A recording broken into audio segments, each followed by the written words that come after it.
So normal breathing cycle में हवा का वो अमाउंट जो आप इनहेल करते हो और सेम उसी तरह से हवा का वो अमाउंट जो आप एक्सहेल करते हो, यानी इंस्पिरेशन और एक्सपिरेशन का जो हमारा प्रोसेस चलता रहता है। सो उस कंडीशन में हवा का यानी वो वॉल्यूम जो हम इनहेल करते हैं और एक्सहेल करते हैं उसी को हम टाइडल वॉल्यूम बोलते हैं।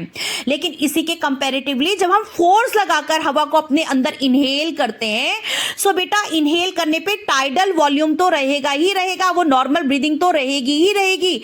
लेकिन इसके साथ साथ जब फोर्स लगाकर हम एयर को अपने अंदर इनहेल करते हैं तो उस वॉल्यूम को हम एक्स्ट्रा जो हमने फोर्स लगाकर जो इनहेल किया है उसको इंस्पिरेटरी रिजर्व वॉल्यूम बोलते हैं। सेम इसी तरह से जब हम फोर्स लगाकर एक्सहेल करते हैं तो एक्सहेल नॉर्मल कंडीशन में जो होता है वो तो रहेगा ही रहेगा, टाइडल वॉल्यूम रहेगा ही रहेगा। लेकिन जब एक्स्ट्रा फोर्स लगाकर हमने एक्सहेल किया तो उसको हम एक्सपिरेटरी रिजर्व वॉल्यूम बोलते हैं। इंस्पिरेटरी रिजर्व वॉल्यूम और एक्सपिरेटरी रिजर्व वॉल्यूम के साथ साथ में लंग्स में हमेशा जो है कुछ अमाउंट एयर का हमेशा रहता ही रहता है। उस एयर के अमाउंट को ही रेसिजुअल वॉल्यूम बोला जाता है, ताकि जो हमारे एल्वेलाई है, ताकि जो हमारे लंग्स है वो कोलैप्स ना कर सकें।